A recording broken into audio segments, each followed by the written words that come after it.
YouTube ప్రేక్షకులకు వీక్షకులకు అందరికీ కూడా నమస్కారం. కార్యక్రమాన్ని ప్రారంభించేటువంటి ముందు చక్కటి శ్లోకంతో కార్యక్రమాన్ని ప్రారంభం చేసుకుందాం.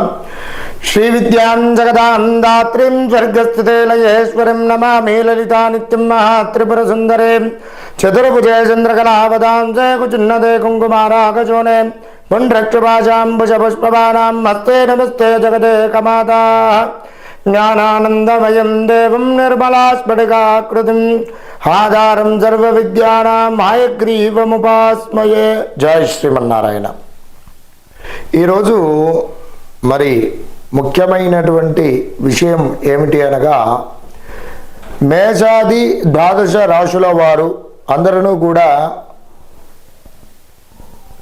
ముఖ్యంగా బంగారం విషయంలో, అంటే తాకట్టులో ఉన్నటువంటి బంగారం అతి శీఘ్రంగా విడిపించుకోవడానికి, అలాగే బంగారం కొనుక్కోవడానికి, అలాగే మంచి ధనాభివృద్ధి కలగడానికి, మరి అలాగే విశేషంగా మంచి పేరు ప్రఖ్యాతులు సంపాదించుకోవడానికి, అలాగే కాలము ధనము వృధా కాకుండా ఉండుటకు, మరి అలాగే మన ఇంట్లో పోయినటువంటి వస్తువులు కానివ్వండి, వ్యక్తులు కానివ్వండి, అతి శీఘ్రంగా మనకు సంప్రాప్తించడానికి తగు నివారణోపాయాలు, మరి మీరు పాటించవలసినటువంటి నియమాలు ఏమిటి, ఏ దేవతను ఆరాధన చేసుకుంటే మీకు విశేషంగా ఈ విషయాలలో మంచి అభివృద్ధి కలుగుతుంది, తాకట్టులో ఉన్నటువంటి బంగారం ఎలా త్వరగా విడిపించుకుంటారు, అలాగే బంగారం కొనుగోలు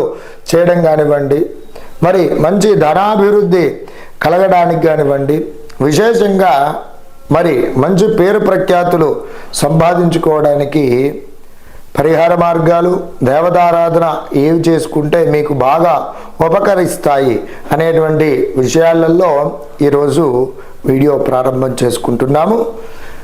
కన్యా రాశి వారు ఎవరైతే ఉన్నారో చాలా రోజుల నుండి, చాలా నెలల నుండి బంగారము తాకట్టులో ఉంది, విడిపిద్దామని చెప్పి ఎన్ని ప్రయత్నాలు చేసినా కావటం లేదు, త్వరగా విడిపించుకోవాలి, అలాగే బంగారం కొనుగోలు చేయాలి అనుకునేటువంటి వారు, అప్పులు బాగా ఉన్నాయి తీరిపోవాలి త్వరగా, అలాగే ఇంట్లో కొన్ని వస్తువులు బంగారం కానివ్వండి లేదా తదితర వస్తువులు కానివ్వండి, వ్యక్తులు కానివ్వండి అదృశ్యమయ్యారు, మరి తిరిగి వారు రావడానికి, సంప్రాప్తించడానికి, పేరు ప్రఖ్యాతులు సంపాదించుకోవడానికి పరిహార మార్గాలలో భాగంగా కన్యా రాశి వారు ఏ దేవత ఆరాధన చేసుకుంటే బాగుంటుంది, పరిహారాలు ఏమిటి అనేటువంటివి ఈ వీడియోలో తెలుసుకుందాం. మరి కన్యా రాశి వారు ఏ నక్షత్రాల వారు అవుతున్నారయ్యి అంటే, ఉత్తరా నక్షత్రం 2, 3, 4 పాదముల వారు, హస్త నక్షత్రం 1, 2, 3, 4 పాదముల వారు, అలాగే చిత్తా నక్షత్రం 1, 2 పాదముల వారు కలిసి కన్యా రాశి వారు అవుతున్నారు.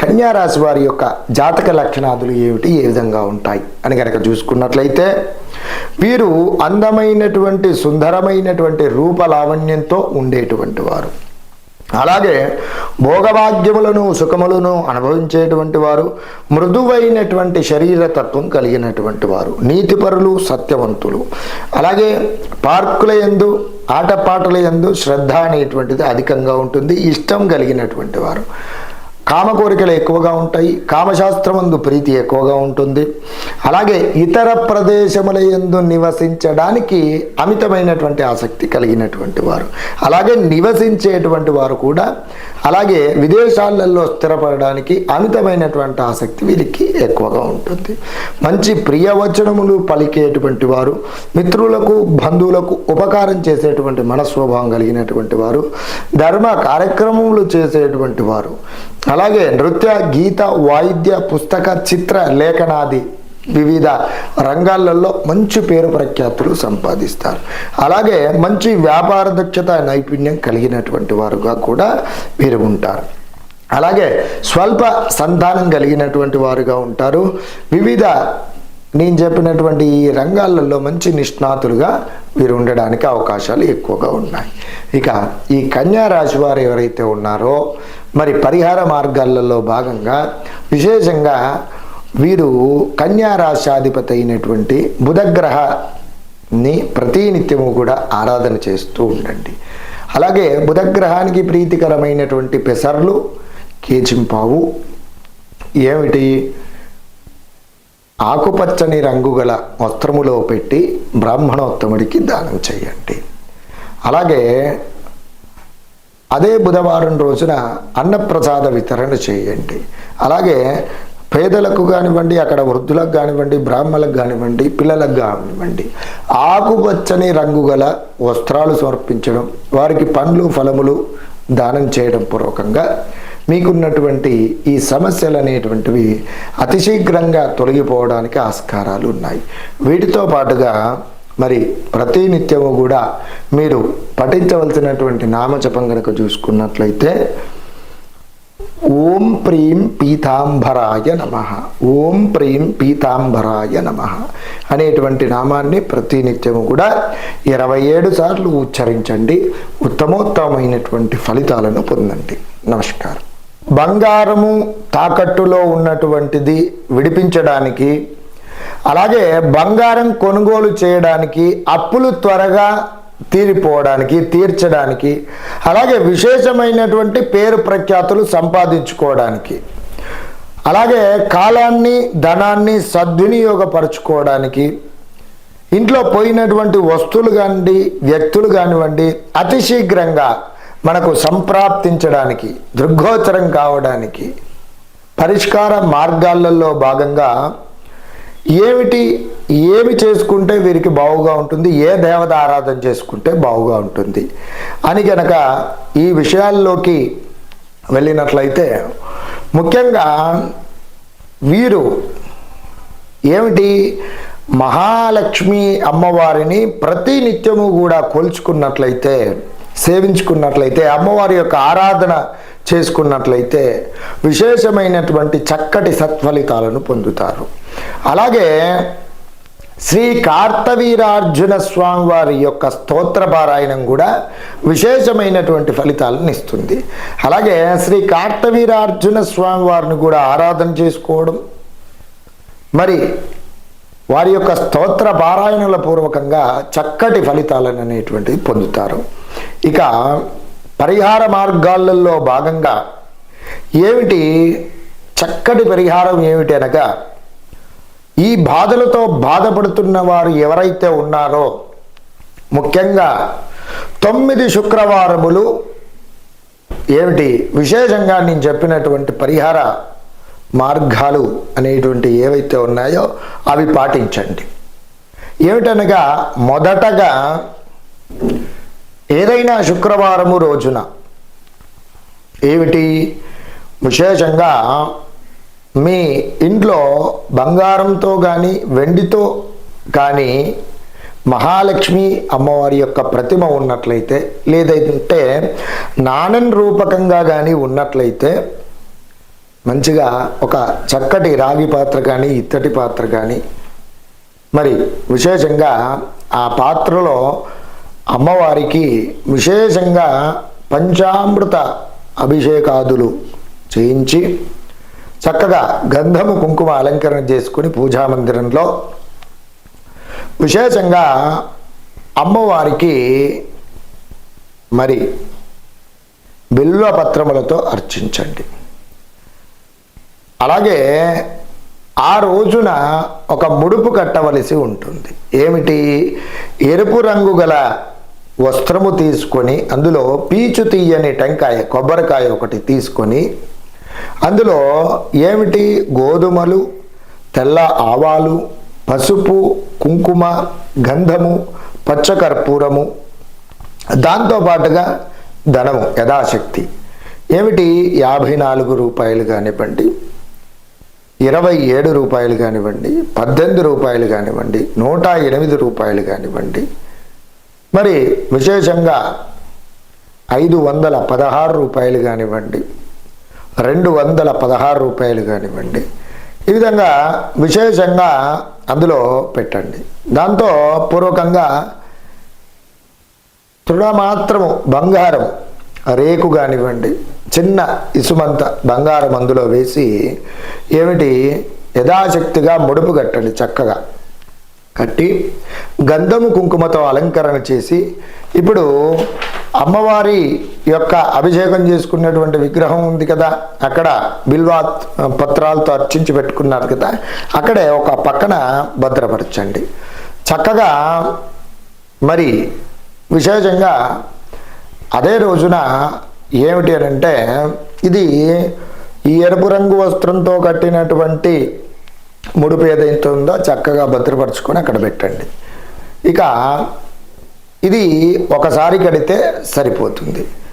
ఇక ఈ 9 శుక్రవారములను కూడా ఇది చాలా బాగుగా గుర్తుంచుకోండి. ఈ 9 శుక్రవారములు కూడా ఇది జాగ్రత్తగా చేయండి. ఏమిటి అనగా, ఆవు పాలు తీసుకొని గోధుమ పిండి కానీ బియ్యం పిండి కానీ తీసుకోండి, యథాశక్తి తీసుకొని బాగా కలిపి దాన్ని దీపారాధన చేసుకునేటువంటి ప్రమిదలాగా తయారు చేసుకోండి. చేసుకొని ఇప్పుడు అమ్మవారికి అభిషేకం చేసుకొని పెట్టుకున్నారు కదా, ఆ విగ్రహానికి ముందుగా ఏమిటి అది ఏర్పాటు చేసుకొని అందులో ఆవు నెయ్యి వేయండి. అలాగే ఎర్రని ఒత్తి చేసి వేయండి. లేదంటే దొరికినట్లయితే తామర ఒత్తులు, విశేషంగా ఆ తామర ఒత్తులు తీసుకొని అందులో పెట్టి గంధము పుష్పముతో మంచిగా అలంకరణ చేసుకొని దీపారాధన చేయండి. మరి ఆ విధంగా చేసి ఏమిటి విశేషంగా 18 పర్యాయములు లేదా 9 సార్లైనా సరే మంచి విశేషంగా శంకరాకృత విరచితమైనటువంటి ఏమిటి కనకదార స్తోత్రము పారాయణ చేయండి. ఏమిటి 9 పర్యాయములు కానివ్వండి, 18 పర్యాయములు కానివ్వండి, విశేషంగా కనకదార స్తోత్రము పారాయణం చేసి శ్రీ సూక్తం కూడా పారాయణం చేయండి. చేసి అమ్మవారికి విశేషంగా అక్కడ కుంకుమార్చన చేయడం, అమ్మవారికి బిల్వ పత్రాలు సమర్పించడం, అలాగే ఎర్ర మందార పూలు కానివ్వండి, ఎర్ర గులాబీ పూలు కానివ్వండి, మరి విశేషంగా కమల పుష్పాలు కానివ్వండి అమ్మవారికి సమర్పించండి. ధూపము దీపము యథాశక్తి అమ్మవారికి కూడా ప్రీతికరమైనటువంటి ఏమిటి వస్త్రాలు సమర్పించండి. ఎర్రటి వస్త్రాలు, ఎర్రటి గాజులు, అలాగే విశేషంగా తాంబూలము, మరి పండ్లు ఎర్రటివి సమర్పించి నివేదన చేసి ఆ రోజు నివేదనగా ఏమిటంటే పాలు పచ్చకర్పూరము తేనె కలిపి ఏమిటి నివేదన చెయ్యండి. చేసి విశేషంగా ఇక నీరాజన మంత్రపుష్పము చేసేసి చక్కగా తీరికను తీసుకోండి. అలాగే యథావిధిగా ఈ 9 శుక్రవారములను కూడా మధుమాంస భక్షణ చేయరాదు. అలాగే విశేషంగా అల్లము వెల్లుల్లి వాడనటువంటి పదార్థాలు సేవించడము, మరి ఏకభుక్తం చేయడం పూర్వకంగా తప్పకుండా మహాలక్ష్మి అమ్మవారి యొక్క అనుగ్రహం అనేటువంటిది లభిస్తుంది. అలాగే ఇంకా ఈ వీలైతే ప్రతి నిత్యము కూడా ఇంట్లో ఏమిటి అనగా రాళ్ళ ఉప్పుతో ఇది నీళ్ళలో వేసి చక్కగా ఇల్లు తొడవండి ప్రతినిత్యం. అలాగే ఇంట్లో ప్రతినిత్యము కూడా లేదంటే ప్రతి శుక్రవారం అయినా సరే వీలైతే ప్రతిరోజు వేసుకున్నా చాలా మంచిది. పచ్చకర్పూరంతో ధూపం వేయండి ఇంట్లో. దీనివల్ల ఇంట్లో ఉన్నటువంటి నెగిటివ్ ఎనర్జీ బయటికి వెళ్ళిపోయి చక్కటి ప్రశాంతమైనటువంటి అనుకూలమైనటువంటి వాతావరణం ఏర్పడుతుంది. ఇక దీంతో పూర్వకంగా ఏమిటి ఈ 9 శుక్రవారాలలో విశేషంగా బ్రాహ్మణులకు కానివ్వండి, పేదలకు కానివ్వండి, వృద్ధులకు కానివ్వండి ఎరుపు రంగు వస్త్రాలు పళ్ళు దానం చేయండి. అలాగే మహాలక్ష్మి అమ్మవారి యొక్క దేవాలయంలో ఒకసారి అన్న సంతర్పణ కార్యక్రమం నిర్వహించండి. అలాగే ఈ 9 శుక్రవారములు కూడా ఈ విధంగా ఇంట్లో పూజ చేసుకుంటూ కనకదార స్తోత్ర పారాయణం, శ్రీ సూక్త పారాయణం చేసుకుంటూ కూడా మహాలక్ష్మి అమ్మవారి యొక్క దేవాలయ సందర్శన చేసుకోండి. అలాగే ఈ విధంగా మరి అమ్మవారి యొక్క దేవాలయంలో తమకు తోచిన విధంగా పేదలకు వృద్ధులకు మరి విశేషమైనటువంటి దాన ధర్మాదులు చేయండి. ఈ విధంగా చేసుకున్నట్లయితే చక్కగా ఆ మహాలక్ష్మి అమ్మవారి యొక్క అనుగ్రహం అనేటువంటి తప్పకుండా లభిస్తుంది. తగుపూర్వకంగా విశేషమైనటువంటి ఫలితాలను తప్పకుండా అనుభవిస్తారు. దాంతోపాటుగా ప్రతి శుక్రవారమును కూడా మహాలక్ష్మి అమ్మవారి యొక్క నామజపం చేసుకోవాల్సి ఉంటుంది. అది ఏమిటి? చక్కగా ఓం శ్రీం శ్రీ కమలవాసిన్యై నమః, ఓం శ్రీం శ్రీ కమలవాసిన్యై నమః ప్రతి నిత్యము కూడా 108 సార్లు చేసుకోవడం ఉత్తమం. లేదంటే ఈ 9 శుక్రవారములు కూడా ఎవరైతే పూజ చేస్తున్నారో చక్కగా కనీసం ఆ శుక్రవారం రోజునైనా సరే ఈ యొక్క నామాన్ని 108 సార్లు పఠించండి. దాంతో పూర్వకంగా శ్రీ కార్తవీరార్జున స్వామి వారి యొక్క నామజపం కూడా జపించండి. ఏమిటి అనగా సుమంతో సుమంతో శ్రీ కార్తవీర్యార్జునాయ నమః. మరొక్క మాట చెప్తున్నాను, సుమంతో సుమంతో శ్రీ కార్తవీర్యార్జునాయ నమః అనేటువంటి నామాన్ని కూడా 108 సార్లు జపించండి. చక్కటి ఫలితాలను పొందండి. సర్వే జన సుఖినో భవంతు. నమస్కారం.